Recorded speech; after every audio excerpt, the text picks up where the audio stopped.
If you can smell yourself, the likelihood of the next person smelling you is high. You don't want to just spray perfume on like an already smelling body. Like, what's that? I hug you and I smell your hair. It's like, actually, a 1 second hug is enough.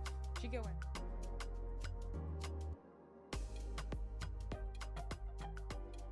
Hi guys, what's up, what's good? Welcome back to my channel. It's your girl Dammy back again with another video. If you're new to my channel, you are so very welcome. On this channel we talk about all things to do with lifestyle, all things to do with faith, all things to do with beauty, and I hope you find a video that pertains to you and is beneficial to you. If you are a returning subscriber, I am so grateful for you. So thankful that you keep coming back to support, to like, to listen, to hear me talk. I really appreciate you, and I really do love you from the depth of my heart.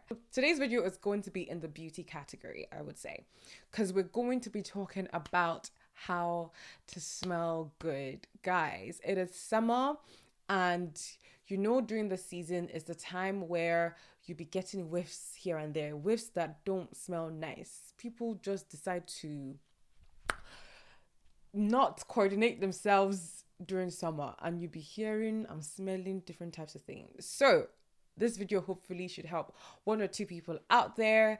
Some of my tips on how I try and maintain good hygiene and smelling good over the summer when the sun is out. This is the only guide you need to smelling good. If you follow everything that is mentioned in this video, I promise you, you'll be smelling tantalizing all day, every day. Again, like I said, this is what works for me.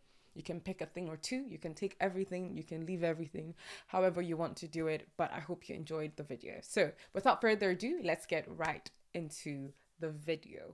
So the first thing I actually want to talk about is our mind and how you think about hygiene and smelling good and just taking care of yourself in general. I always find that most people would want to smell nice because of another person, right? You want to smell nice so that people can smell you and say you smell nice. So when that person hugs you, they'll smell all the goodness, right? That's all nice and good.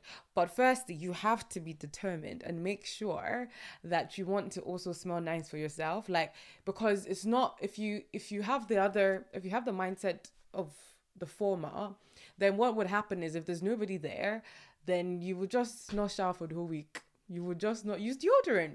So you have to come to the terms and convince yourself that it's important for me to smell nice, regardless of if anybody smells me or not. It's important for me to take care of my body, take care of myself, be in good hygiene, despite if I'm leaving my house or not. You know, be determined to smell good, but determined to get rid of body odor. It's just not nice. It's not nice for the people around you.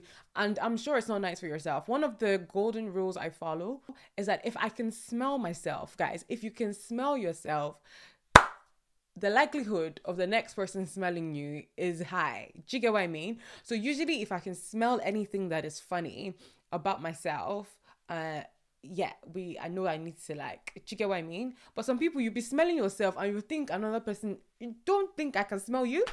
Hello, you don't think I can smell you if you can smell yourself? Let's not do that. I'm interchanging the term good hygiene with smelling good quite frequently because, again, you can smell good by just spraying perfume. You can smell good by just spraying a good deodorant and body mist, but that's like the end of the cycle, right? You don't want to just spray perfume on like an already smelling body. Like, what's that? Like, I find that even worse. Like, you're just suffocating me. If you're already not smelling good and you're just topping that up with perfume, unless you are in a position where you can't, do these other things that we'll talk about, then please let's not be using perfume to cover up bad smell.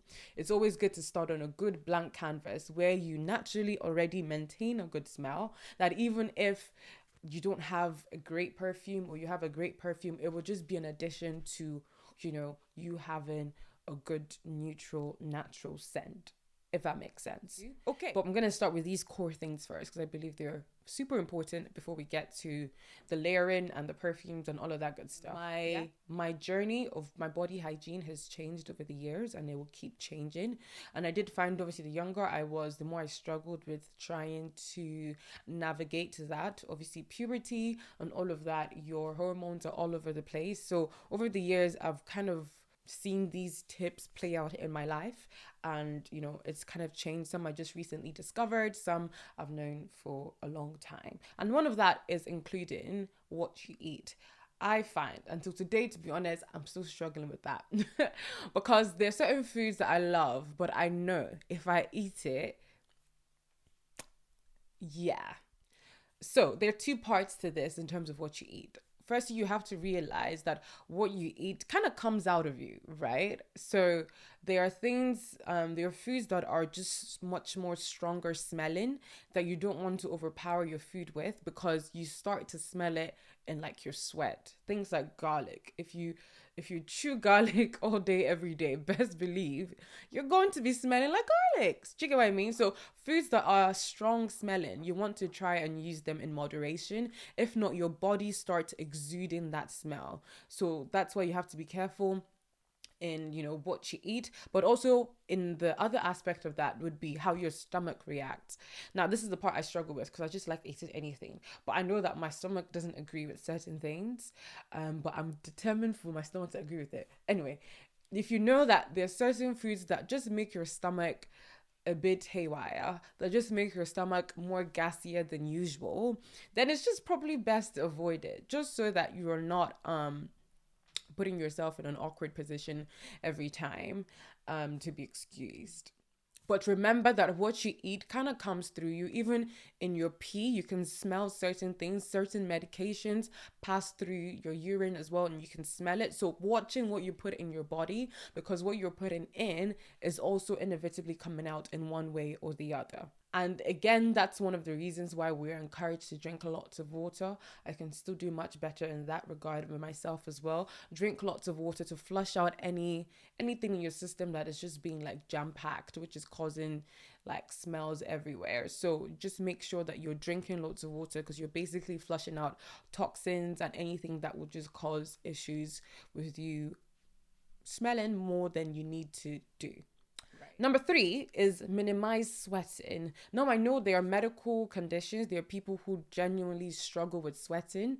They're on medication for that. Some people just maybe are in the middle of that, where they don't minimally sweat, but like they're just prone to sweating. So you want to minimize.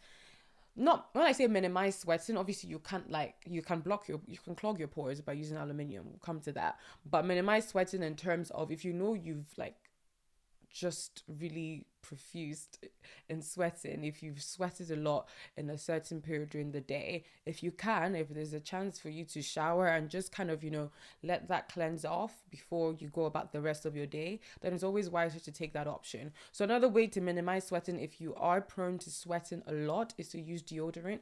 I know obviously recently the thing of aluminium free deodorant is coming into play as well, but the thing about aluminium free is, if you don't know, aluminium is what clogs your pores and stops you from sweating. And they are really strong aluminium ones, I believe, like Dry Clear. You can find that in like Boots and whatnot and pharmacies. So those ones have really strong aluminium, but your everyday deodorant and roll-ons also have a level of aluminium in it. But obviously we're discovering things every day, and aluminium is found to not be as good for your skin, and in the long term. But do your research on that and make your decision. So that's why things like aluminium free deodorant came into play, which is also what I'm trying to move into. But because it's still kind of a new thing, there's not much aluminium free products that are actually good for sweating. If I was prone to sweating, I definitely would be sticking to the aluminium side. So if I'm going out for a long day and I'm going to be there for a prolonged period of time, or the weather is super hot, best believe I am using an aluminium deodorant or roll on, just because we don't want stories that touch. Because when you start sweating, especially in your underarms and down there, it starts to react with bacteria that is in those areas, because they are like dark, they are closed off. So bacteria is dwelling in those areas. So once you start sweating and you let the sweat to marinate with bacteria, that is what produces the smell. Especially if you're going through puberty and all of the hormones, bacteria will react with your sweat, and that is what produces that stinky smell that you don't want. So usually it's best to just minimize sweating, wash it off, clean it off as well as you can, air yourself out, and ensure that, you know, the sweating is kept to the minimum, or you deal with it quickly. So I know I can smell myself once I start sweating. I know that I'm having this odor just because I've sweated. Another way is to remove hair. Now, this is, some people just prefer keeping hair. It's just, to me, not hygienic, because again, like I said, the hairs there are already decorated with bacteria, and sweat is now accompanying that. So sweat, bacteria, hair, you're just kind of trapping everything in, and it's just not a good idea, in my opinion. There's no way that you wouldn't have some sort of stank there, no matter how much you shower in a day. I just feel like just because you are allowing it to hoard over there, you just wouldn't get to the nooks and crevices of everything. So for me, I would always recommend trying to minimize how much hair you have in those areas. You don't have to be all bare. I would recommend, you know, just taking off all your hair as regularly as you can, especially for your underarms. Purically, you can trim that to whatever length is best for you, or take it all off however you feel.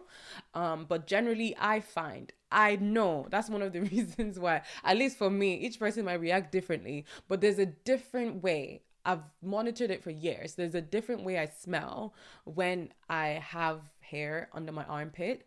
I just know. And usually that's my indication to, if I've not had time to have hair removal yet, I go do it immediately, because it makes me sweat more. I find air just gets in better and keeps the place drier, and therefore just reduces sweating for me, which reduces smelling for me. TikTok, some people I know have said that glycolic acid helps. So if you use glycolic acid under that area, it also helps to kind of dry it out, and also helps hyperpigmentation in that area. I've not really tried it because I don't have glycolic acid. And also generally wear loose clothing, especially during summer. I geared towards more like let me breathe kind of thing. Like any opportunity to let air in, that is me. Anything that's gonna obstruct me having air, just forget about it, unless I'm determined and I've planned to wear that outfit. When you shower in the morning, or whenever you shower, leaving water or leaving moisture in that area, even if you don't sweat, is kind of recipe for disaster as well. Because I found that if you don't dry that area properly, some people use a hair dryer to ensure that it's dry. I just use like clean paper towels. I don't want to use a towel, like on my actual towel, just because obviously it's trapped with bacteria. So I just pick a new paper towel every day and ensure that that area is dry, because once it's dry, bacteria has no means of lingering there. And there's no smell. But once you leave, if you don't dry that place properly after it's been wet with showering or the pool or whatever, then you know it's good. When you come back to it later, you're gonna get the whiff you get might not be so nice. And also when you go to the toilet, and as much as we all use tissues, let's try and use like a wet wipe as well. But when you use a wet wipe, again, when you use that wet wipe, use a tissue to kind of dry it out, so you're not leaving any unnecessary moisture. Also in that same line, let's try and shower regularly. It shocks my very core to know that people don't shower every day. Hey, God. I said, wow. Please, let's try and shower at least once a day, preferably twice a day when the weather gets hotter and you've sweated or you've exerted yourself. But let's try and shower more frequently, just to, again, with those like areas that are hidden, that are covered, that are full of bacteria, you want to try and wash it out and cleanse it out as often as possible. You don't have to sleep in the shower, but just to make sure that those areas are like you're starting afresh, and again, you've washed off any buildup in those areas. My skin is not very sensitive, so scented products I don't really react to. I have not reacted to yet. If you've got sensitive skin, usually products that are fragrant or scented are not usually the wisest. So do listen with that caution in mind, and pick what is applicable to you. Some people, I just smell them and I know they don't have perfume on, but their clothes just smell nice just because of the choice of detergent they use, just because of the choice of fabric conditioner they use, or like the scented beads that you pop in your clothes. So you look for ways to infuse smell while washing, because it helps to refresh the clothes, keep it fresh, keep it minimal, nothing too overpowering, because you get some things that are just a bit extra in my opinion. But if that works for you, then that works for you. So usually I go with like a clean scent, go in with a fresh scent. If I wear my clothes, I know that I know I just wore something fresh. I know there's a good whiff to it, right? And also I find that I would recommend is to take your clothes out of the washing machine as soon as it is done. Once you get please take it out, because I find that if I happen to be lazy with that process, then what happens is my clothes get extra smells to it that is not nice, because you've kind of trapped it in a damp environment, especially if you don't dry it in the laundry, in the washing machine after. So you want to make sure that as soon as it's done, even if you're not going to take it out, at least open the door so that air can go in and the clothes don't get trapped. And usually once they're trapped and they start smelling, you have to kind of wash it again. If not, it's pretty difficult to get out the smell. So you want to make sure that your clothes smell good. You want to make sure that your clothes have a nice fresh scent to them, or at least make sure they don't smell bad, right? If you don't, let's not be smelling good everywhere, like down here and beyond, and then when I hug you and I smell your hair, it's like, actually, a 1-second hug is enough. Let it be wholesome. Do you get? So when it comes to hair, please, let's wash our hair. Let's not leave it weeks on end before washing it, because the perfume can only go here. I can still smell your hair. We should actually wash our hair no more than 14 days, which is crazy, because obviously when you have like braid styles in, I usually don't wash my hair. I just leave it. And you wonder why it has a bit of a stink to it. Well, if you want your hair to smell extra good, there is hair perfumes that you can use, and they last in your hair for a while, especially your wigs as well, after using heat upon them, whether that's a straightener, whether that's a hair dryer. You don't want that smoky smell lingering around your hair. So that's where a good hair perfume comes in. Camille Rose have really, really good smelling products. So yeah, you can also use scented creams. That's what you usually see when they sell perfumes, like during Christmas, when you have those gift boxes, it comes with like the perfumes cream as well, because it helps the perfume to last longer. So you can either use your favorite perfume scented cream, or whichever one you get from a shop. Body Shop have them, Bath and Body Works have them, a lot of people have them, and obviously the perfume itself probably has its own. So if you really like your perfume and sometimes you don't want to spray it, you just want to kind of have a whiff of it, then you can use some scented body cream. And then after the scented body cream, if you want to add another layer, you do get perfume oils, like I talked about before.